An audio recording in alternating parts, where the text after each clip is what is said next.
Good morning student. आज का हमारा टॉपिक है, जैसा कि बोर्ड पे लिखा है, केमिकल काइनेटिक्स। क्या लिखा है? Chemical kinetics. केमिकल का मतलब हुआ सब्सटेंसेस या फिर मॉलिक्यूल्स या फिर एटम्स या फिर मटेरियल। और मटेरियल किस में हो सकता है? सॉलिड, लिक्विड, गैस, इन तीनों फेज में हो सकता है। और काइनेटिक्स का मतलब होता है स्पीड। क्या मतलब होता है? स्पीड। तो इस चैप्टर में हम पढ़ेंगे क्योंकि कैसे कोई मॉलिक्यूल आपस में टकराते हैं और टकराने के बाद प्रोडक्ट फॉर्मेशन करते हैं। तो हम यहाँ पढ़ेंगे स्पीड ऑफ केमिकल। केमिकल की कितनी स्पीड होगी और केमिकल की स्पीड को कैसे बढ़ाया जाए, केमिकल की स्पीड को कैसे घटाया जाए, वो कौन कौन से फैक्टर हैं जो केमिकल की स्पीड को कंट्रोल कर सकते हैं और कौन कौन से फैक्टर्स हैं जो केमिकल की स्पीड को बढ़ा सकते हैं। यहाँ स्पीड का मतलब हुआ कि मॉलिक्यूल्स का टकराना, मॉलिक्यूल्स का कोलिजन। मॉलिक्यूल्स का क्या? कोलिजन। जितना मॉलिक्यूल्स कोलाइड होंगे उतना अच्छा प्रोडक्ट होगा और जितना तेज मॉलिक्यूल्स कोलाइड होंगे उतना अच्छा प्रोडक्ट फॉर्मेशन करेगा। तो कुल मिला के इस चैप्टर में हम पढ़ेंगे, कोलिजन भी एक टॉपिक आपका इस चैप्टर में मिलेगा। तो collision of molecules and speed of molecules in order to form the product, in order to form the product. तो यहाँ आपका केमिकल जो है वो सब्सटेंसेस भी हो सकता है, मॉलिक्यूल्स भी हो सकता है, एटम्स भी हो सकता है, आयंस भी हो सकता है, मटेरियल्स भी हो सकता है, लिक्विड गैस भी हो सकता है। और ये चीज़ें, ये स्पीड के बारे में पढ़ेंगे। किसके बारे में? स्पीड के बारे में। क्लियर है? ठीक। और नेक्स्ट टॉपिक देख लीजिए,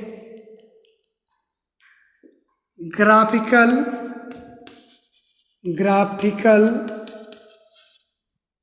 रिप्रेजेंटेशन ऑफ रिएक्टेंट। क्या चीज? रिएक्टेंट। ठीक है, तो हम इसका टॉपिक बनाने चल रहे हैं, ग्राफिकल रिप्रेजेंटेशन ऑफ रिएक्टेंट। तो देखिए, इसको नोट कर लीजिए। अब मैं दोनों ग्राफ बना के आपको दिखा देता हूं।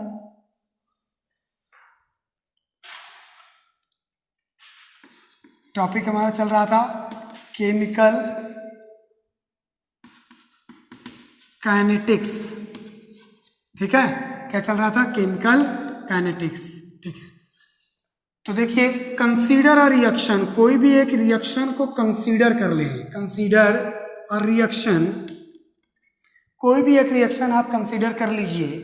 और हम यहाँ मानते हैं और रिएक्शन ए टू पी, हमारा कोई रिएक्शन था, ए से बन गया प्रोडक्ट पी। क्या बन गया?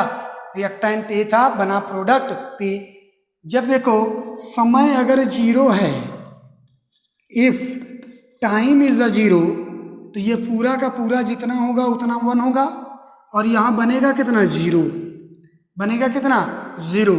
जब समय कुछ बीता, t बराबर t1 हुआ, अगर समय कुछ बीता तो 1 में से कुछ निकल जाएगा, अल्फा मॉलिक्यूल निकल गया। किसके लिए? कोलिजन के लिए। तो यहाँ पर अल्फा बन भी जाएगा प्रोडक्ट। भाई जितना टकराएगा उतने प्रोडक्ट बनेगा। तो सारे मॉलिक्यूल जो है जितने टकराएंगे वो प्रोडक्ट बना लेंगे। तो हम अब ग्राफ बात करते हैं। तो यहाँ पे लिख रहे हैं ग्राफ ऑफ रिएक्टेंट। किसका ग्राफ? रिएक्टेंट का ग्राफ। हम यहाँ बात किए, ये आपका एक्सिस है। क्या है? एक्सिस है। X axis, y axis. ये आपका एक्स एक्सिस है, ये वाई एक्सिस है। इसको वाई एक्स मान लो, उसको वाई, कोई दिक्कत कि नहीं, क्योंकि 90 डिग्री होते हैं। ठीक है, यहाँ पर आपको हमने लिख दिया आपका टाइम। यहाँ टाइम बढ़ेगा। टाइम मिनट में भी हो सकता है, सेकंड में भी हो सकता है और आवर में भी हो सकता है। यहाँ पे कॉन्सेंट्रेशन हमने लिख दिया। क्या लिख दिया? कॉन्सेंट्रेशन लिख दिया। ठीक है, जब समय आपका t1 है, सपोज दैट जब समय आपका t1 है तो कंसंट्रेशन आपका a1 है। है ना। यहाँ देखिए जब समय 0 था तो कंसंट्रेशन पूरा का पूरा था, तो यहाँ बना था ग्राफ। कुछ समय बीता तो जो समय बीता वो कंसंट्रेशन प्रोडक्ट रिएक्टेंट का कितना था, कम हो जाएगा। ठीक है, रिएक्टेंट का कंसंट्रेशन कम हो जाएगा। क्लियर है। फिर उसके बाद हम इस लाइन को मैच करा दे रहे हैं, ये आपका मैच हो गया। फिर समय कुछ बीता एक्स से, फिर समय कुछ बीता t इक्वल टू T2 समय बीत गया, तो कंसंट्रेशन यहाँ पे घटेगा, और कंसंट्रेशन यहाँ पे घटेगा तो लाइन यहाँ से ऐसे मैच करा देंगे। क्या करा देंगे, लाइन इसको मैच करा, तो यहाँ पर आपका A2 कंसंट्रेशन हो जाएगा। क्या हो जाएगा, A2। तो यहाँ पे देखिए एक इंटरसेक्शन पॉइंट ये मिला और एक इंटरसेक्शन पॉइंट ये मिला, और दोनों को मैच करा दे तो यहाँ स्लोप कितना आया, निगेटिव। तो जब भी बात करेंगे रिएक्टेंट की तो वो हमेशा निगेटिव बनेगा। क्या बनेगा, निगेटिव बनेगा। अब देखिए यहाँ पे हम लिखें अगर रेट ऑफ रिएक्शन लिखें तो यहाँ पर change in concentration of the reactant A लिखेंगे with respect to change in time. ठीक है, तो यहाँ पे देखो change in concentration of A लिखने के लिए तो हम कंसंट्रेशन ऑफ A2 लिखेंगे और माइनस कंसंट्रेशन ऑफ A1 लिखेंगे बटे T2 माइनस T1 हो जाएगा। क्लियर है। और यहाँ पर देखो रेट ऑफ रिएक्शन, ठीक है, तो रेट ऑफ रिएक्शन, और इसको देखें तो यहाँ पे माइनस वैल्यू आएगी। क्या है ये, minus delta A divided by delta T. क्या आ जाएगा, डेल्टा टी। माइनस क्यों आएगा, क्योंकि A1 ज़्यादा होगा हमेशा A2 से। क्यों माइनस होगा, बिकॉज क्या है, A1 का कंसंट्रेशन हमेशा ज़्यादा होगा A2 के कंसंट्रेशन से, और जब A2 के कंसंट्रेशन से A1 ज़्यादा होगा तो वैल्यू नेगेटिव आएगी। तो ये एवरेज रेट ऑफ रिएक्शन हो गया। क्या हो गया, एवरेज रेट ऑफ रिएक्शन। तो यहाँ लिख दिए एवरेज रेट ऑफ रिएक्शन, ये आपका एवरेज रेट ऑफ रिएक्शन हो गया। कौन सा, average rate of reaction. Clear है, इसको आप नोट कर लीजिए। और एक और देख लीजिए, ग्राफिकल रिप्रेजेंटेशन ऑफ प्रोडक्ट। ठीक है, graphical representation of product.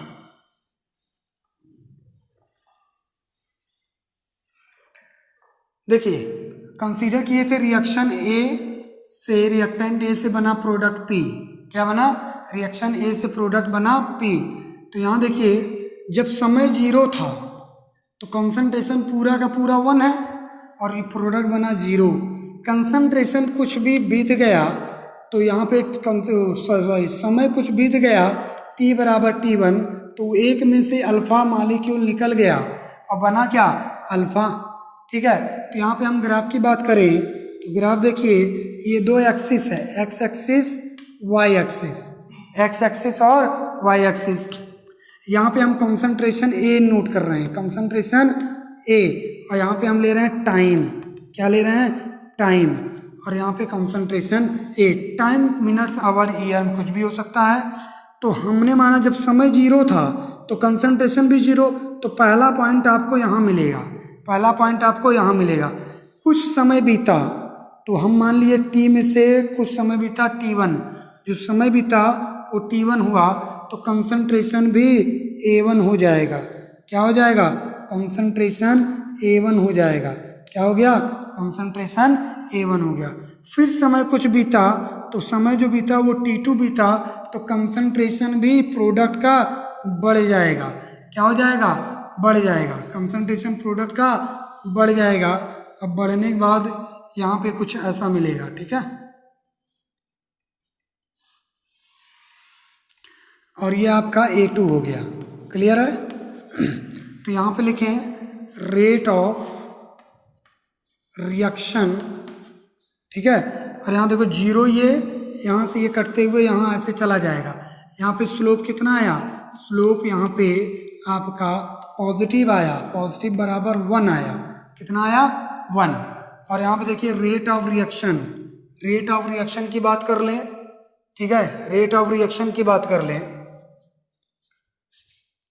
Rate of reaction की बात करें तो कंसंट्रेशन देखो A2 minus concentration of A1, concentration of A1 upon T2 minus T1, ठीक है। तो A1 ज़्यादा होगा कि A2 ज़्यादा होगा? आपका यहाँ पे क्या है, A2 ज़्यादा है, तो A2 ज़्यादा होगा तो जो भी वैल्यू आएगी वो पॉजिटिव आएगी, तो positive delta change in A concentration with respect to delta T। तो जब बात करेंगे प्रोडक्ट की, जब बात करेंगे प्रोडक्ट की तो आंसर में आएगा क्या, पॉजिटिव। जब बात करेंगे प्रोडक्ट की तो आंसर में क्या आएगा, पॉजिटिव। और जब बात करेंगे रिएक्टेंट की तो आंसर में क्या आएगा, निगेटिव। तो यहाँ पे एवरेज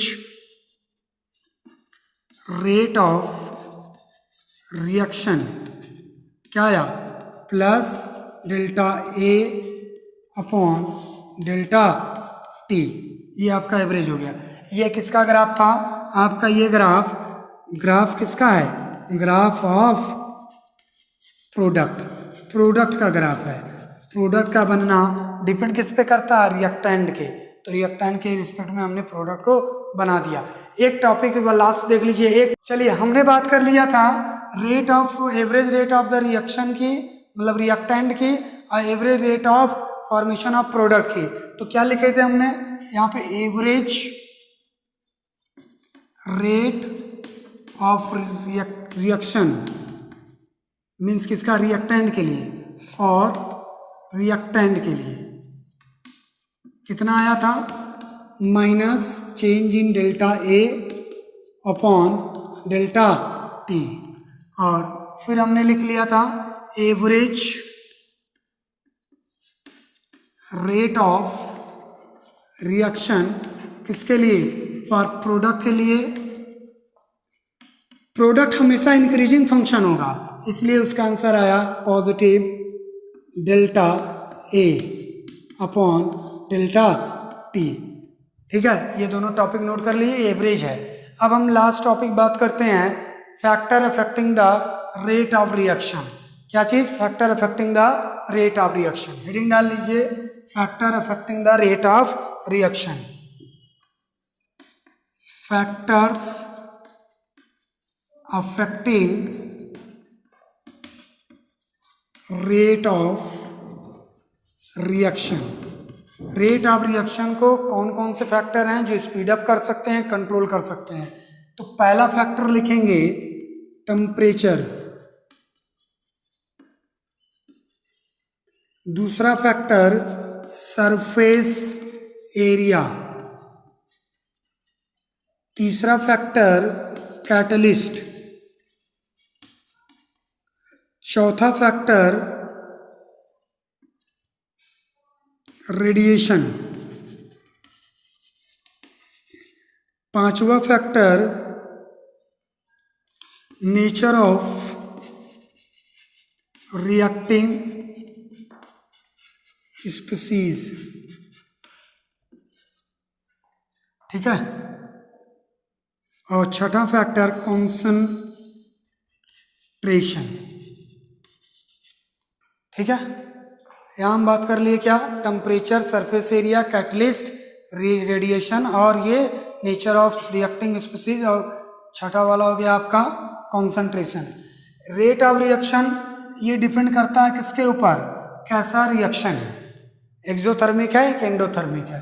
सरफेस एरिया बढ़ाने पे हमेशा रेट ऑफ रिएक्शन बढ़ जाती है, कैटलिस्ट के आने से हमेशा रेट ऑफ रिएक्शन बढ़ेगी, रेडिएशन बढ़ने से रेट ऑफ रिएक्शन बढ़ेगी। अगर पोलर है तो जल्दी घुल जाएगा, नहीं है तो नहीं घुलेगा। और कंसंट्रेशन बढ़ाने से रेट ऑफ रिएक्शन बढ़ती है। अब हम इसको शॉर्ट फॉर्म में बता देते हैं और अगले दिन हम आपको एक एक टर्म को बाकायदे बताएंगे। बस 2 मिनट के लिए देख लीजिए, लास्ट पॉइंट ये लिखा दे रहे हैं, क्लियर है, ताकि आप समझ जाएं। यहाँ देख लीजिए, रेट ऑफ रिएक्शन, आप 2 मिनट में काम इसका कर सकते हैं। क्या चीज, रेट ऑफ रिएक्शन। यहाँ देखिए नीचे लिख दे रहे हैं, rate of reaction directly proportional to temperature. Temperature के बढ़ने से रेट ऑफ रिएक्शन बढ़ जाता है। कॉन्सेंट्रेशन के बढ़ने से, कॉन्सेंट्रेशन ऑफ ए मान लो, कंसंट्रेशन के बढ़ने से, या लिख दे रहे हैं कंसंट्रेशन,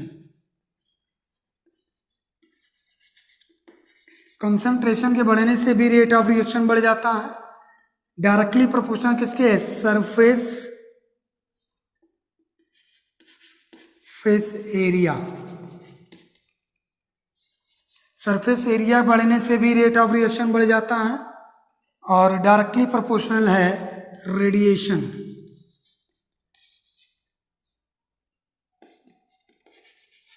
ठीक है, किसके प्रोपोर्शनल है? रेडिएशन। तो ये पॉइंट आप याद रखिएगा, कल की क्लास में हम बात करेंगे। ठीक है, चलिए इतना नोट कर लीजिए, बाकी कल पढ़ाएंगे। क्लियर है?